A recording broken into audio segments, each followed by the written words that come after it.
મુંબઈના share broker Mahendra Shah અને મેઘ શાહને ત્યાં દરોડો પાડી ગુજરાત એટીએસ અને ડીઆરઆઈએ 100 કરોડ કરતાં વધુનું સોનું પકડી પાડ્યું છે. પણ આ સોનું પકડવા માટે ગુજરાત એટીએસના અધિકારીઓ 72 કલાક સુધી ફિલ્ડિંગ ભરતા રહ્યા અને જ્યારે ફ્લેટનું તાળું ખુલ્યું ત્યારે આ સોનાનો જથ્થો જોઈ 20 કલાક સુધી પોલીસ વિડીયોગ્રાફી કરતી રહી.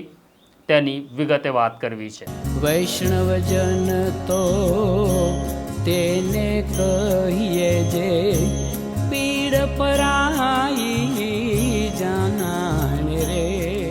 નમસ્કાર, નવજીવન ન્યૂઝમાં તમારું સ્વાગત છે અને હું છું તમારો પ્રશાંત દયા. ગુજરાત એટીએસ અને ડીઆરઆઈએ સંયુક્ત ઓપરેશન હાથ ધરી અમદાવાદના પાલડી વિસ્તારમાં આવેલા આવિષ્કાર ફ્લેટમાં દરોડો પાડી મુંબઈના શેર બ્રોકર મહેન્દ્ર શાહ, જેને શેર બજારમાં મહેન્દ્ર કાળિયા તરીકે લોકો ઓળખે છે, અને તેમનો દીકરો મેઘ શાહ, તેમણે એક ફ્લેટ ભાડે લીધો હતો જેમાં 100 કરોડનો સોનું મળી આવ્યું છે.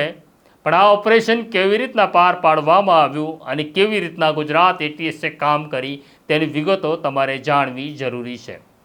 ગુજરાત એટીએસના ડીવાયએસપી શંકર ચૌધરીને જાણકારી મળે છે કે પાલડી વિસ્તારમાં આવેલા આવિષ્કાર ફ્લેટમાં બહુ મોટા પ્રમાણમાં સોનું આવ્યું છે. એટલે આ બાબતની જાણકારી તે પોતાના ડીઆઈજી સુનિલ જોશીને આપે છે. એક તબક્કે એવું નક્કી કરવામાં આવ્યું હતું કે ગુજરાત એટીએસ તુરંત ત્યાં દરોડો પાડે, પણ મામલો સોનાનો હતો એટલે નક્કી થયું કે આખા મામલામાં ડીઆરઆઈને સામેલ કરવામાં આવે. પણ હકીકત જાણવા માટે સર્વેલન્સ જરૂરી હતું એટલે ગુજરાત એટીએસના પોલીસ ઇન્સ્પેક્ટર ચાવડા અને તેમની ટીમને આવિષ્કાર ફ્લેટની આસપાસ ખાનગી કપડામાં ગોઠવી દેવામાં આવી હતી. પૂરા 72 કલાક સુધી ગુજરાત એટીએસના અધિકારીઓ સર્વેલન્સમાં હતા અને પાક્કી જાણકારી મળી કે આવિષ્કાર ફ્લેટમાં હવે રેડ પાડવાનો સમય થઈ ગયો છે. એટલે ડીવાયએસપી શંકર ચૌધરી, ઇન્સ્પેક્ટર નિખિલ બ્રહ્મભટ્ટ અને ઇન્સ્પેક્ટર ચાવડાની ટીમ ત્યાં પહોંચે છે. પણ ઘરને તાળું હતું. નિયમ પ્રમાણે તાળું તોડતા પહેલાં મકાન માલિકને જાણ કરવી અનિવાર્ય હતી. તેની પાસે ચાવી મંગાવી હતી. ત્યાં ગયા પછી એટીએસને ખબર પડી કે આ જે ફ્લેટ છે એના માલિક કલ્યાણી શેઠ છે, વ્યવસાય વકીલ છે. એટલે કલ્યાણી શેઠને ફોન કર્યો તો કલ્યાણી શેઠ લાંબો સમય સુધી ગલ્લા તલ્લા કરતા રહ્યા કે હું ચાવી આપું નહીં. જ્યારે કલાકોની જહેમત બાદ એટીએસે કહ્યું કે હવે અમે તાળું તોડી આ ફ્લેટમાં પ્રવેશ કરીશું, ત્યારે તેમણે કહ્યું કે હું ચાવી મોકલાવું છું. પછી ત્યાં આગળ એક વકીલ આવે છે ચાવી લઈને. એટીએસને આશ્ચર્ય ત્યારે થયું કે જે ફ્લેટમાં દરોડો પાડવાનો હતો બરાબર તેની ઉપર મહેન્દ્ર શાહ ઉર્ફે મહેન્દ્ર કાળિયાની દીકરીનું લગ્ન કરાવવામાં આવ્યું હતું. તેનો ફ્લેટ ત્યાં જ હતો.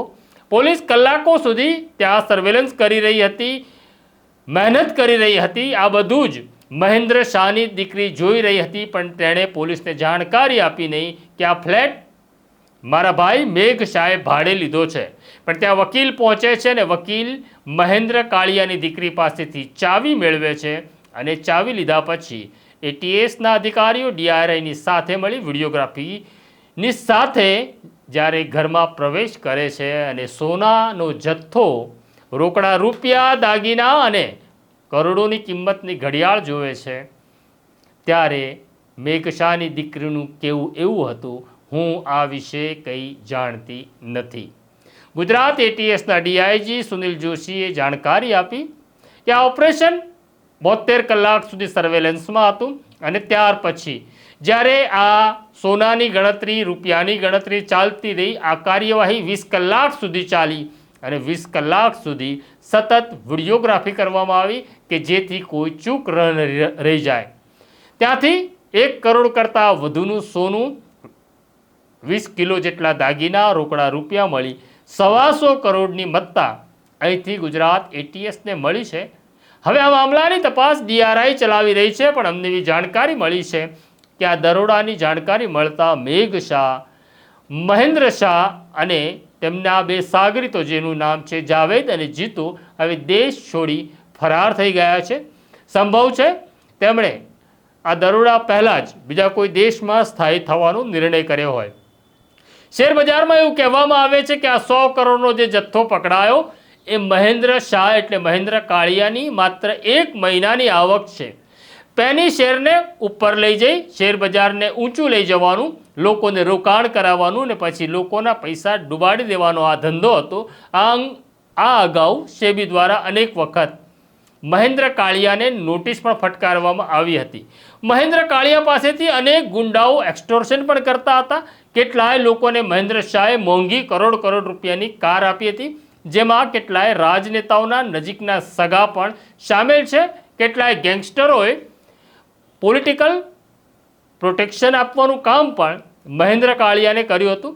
પણ હવે સવાલ અહીંયા એવો છે કે મહેન્દ્ર કાળિયાને ત્યાં એટીએસએ પહોંચવાની હિંમત કેમ કરી અથવા માહિતી એટીએસને કેવી રીતના મળી? તો અત્યારે શેર બજારમાં એવી ચર્ચા છે કે મહેન્દ્ર કાળિયો કોઈ રાજનેતાને અડી ગયો અને એટલે જ આ દરોડો પડ્યો છે. તો આ સ્ટોરી તમને કેવી લાગી અમને કોમેન્ટ બોક્સમાં જરૂરથી લખજો. અમારી સાથે વાત કરતા રહેજો અને બેલ આઇકોન દબાવતા રહેજો. મને અને મારા સાથી સોનુને રજા આપો. નમસ્કાર. પીડ પરાઈ